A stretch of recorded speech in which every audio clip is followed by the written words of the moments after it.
If we stopped minds right now, you'd forget you had an eating disorder, you'd forget about the Oreos in the cupboard, the ice cream in the freezer could last for weeks, and the cake in the fridge could just go untouched for days. You'd have zero temptation to eat it. And then maybe on a random Tuesday, you'd open the cupboard and go, oh, there's some cookies here. I'll have one. That's it. No obsession, no guilt, no control needed. That's how it works when your beliefs change. If you truly absorb what I'm about to share in this video, not just intellectually, but internalize it, live by it, you'll already be more than halfway to feeling completely normal around food. Hello guys, I'm having breakfast right now.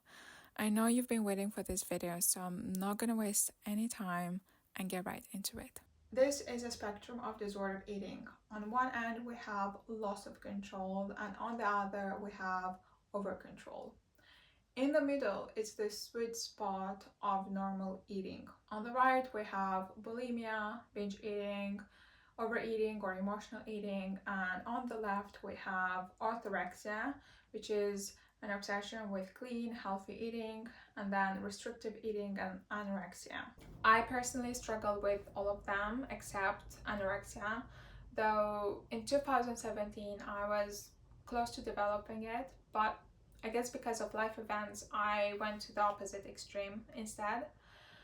I had times when I was doing much better and I thought, finally, I'm recovered, until something would happen and I'd find myself binging again for days. I'd have to pull myself together, use whatever energy I had left, start feeling better, only to relapse again. I kept moving back and forth along this line and I couldn't understand why. And maybe you have felt the same way. You have times when you feel better and then slip back into old habits. Eventually, I realized why this happens. Most of us miss one or two of the three core pieces to stop binge eating. The first one is, of course, changing your beliefs.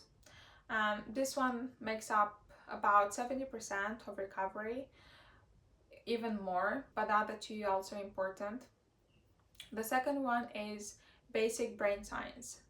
Nothing too complicated, just a simple understanding of how the brain works, and this will give you an explanation as to why you have no self-control and you'll feel less guilty. The third one is practice, and this one holds about 20% of the process, although I know in anything practice makes the biggest difference.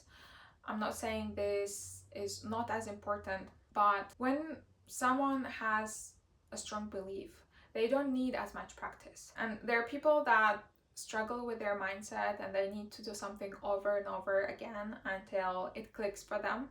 So I think it's very individual. Today, I'll focus on the beliefs part and I'll make two separate videos for the other two. Before that, I want you to do a quick exercise. Go down in the comment section and write everything that comes to mind when you hear the word food. And I'll reply to every single comment and tell you specifically what holds you back. What's the reason you're stuck in this cycle? The first and by far the most common belief that keeps people stuck is that food is addictive. I believed this one for so long. And it makes sense, right? You hear everyone say processed food is designed to hook you, that there is this bliss point that keeps you coming back for more. And of course, when you believe food is addictive, you start seeing proof of it everywhere. You look at your own behavior, how you can't stop eating once you start, and then you think, see, that proves it. But I want to challenge you. Ask yourself, is there any proof that this isn't true? Like, look around. Do you know anyone that, let's say, can have half a slice of cake and leave the rest? They don't think about it, they just move on. I remember a few years ago, I was sitting in a cafe watching a girl in front of me do exactly that. She ordered this beautiful slice of cake, ate half, and then just got up and left. And I was sat there thinking, how is that even possible? Like, to me, That felt insane. Like, how can you just leave it? But that was the moment something clicked. If food was really addictive, that wouldn't have happened. Food in itself isn't addictive, but the belief that it is makes it feel that way. Another belief that keeps you stuck in the cycle is the idea that you binge because of unmet emotional needs or that you're trying to fill a void. I also believe that, and in some way, it made sense. During those 6 years when I struggled with food, I definitely went through phases of loneliness, depression, and I even told myself that maybe I have a chemical imbalance, that something is wrong in my brain. What I eventually realized is that food didn't fill the void, it created a void. Every time I turned to food to comfort myself, I only felt worse afterwards, physically, emotionally, mentally. And then something clicked for me. If food was supposed to fill the void, why did I binge even when I was happy? That made me realize that this belief couldn't be true. And I've heard the same from others. They say, I binge all the time. It doesn't matter whether I'm happy or not. So it's not about fixing your life first. It's not about waiting until you stop feeling sad, stressed, or lonely. People who feel normal around food, they still experience all those emotions. They also get overwhelmed, anxious, or lonely, but they don't turn to food to cope. So when you let go of that story, you stop chasing emotional fixes and you start seeing food for what it is, just food. Another limiting belief that kept me stuck for a while was the idea that I'm weak. You might think that you have no self control or you simply lack willpower, but I want to tell you that you don't need any willpower to not overeat.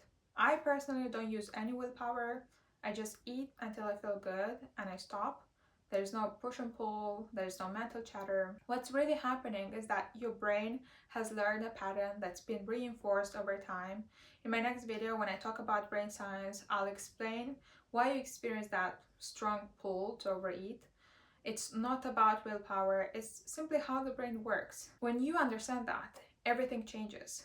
Because the moment you realize it's not about weakness, you stop blaming yourself, you feel less guilty, and you feel confident that you can change it. I struggled with food in the past, like you do right now, because I believed all of those ideas are true. But once I started to question it and challenge my beliefs, I started to notice that there is so much evidence against it. Believing that food is addictive, it's not really helping you. It's just making your life difficult. I want to show you that you can change your beliefs. You don't need to believe what everyone is believing. This might feel like it's not really important, but it's so important because your beliefs drive your actions. This is why you struggle with food. Me back then and me right now, we have completely different beliefs. And this has made the biggest difference.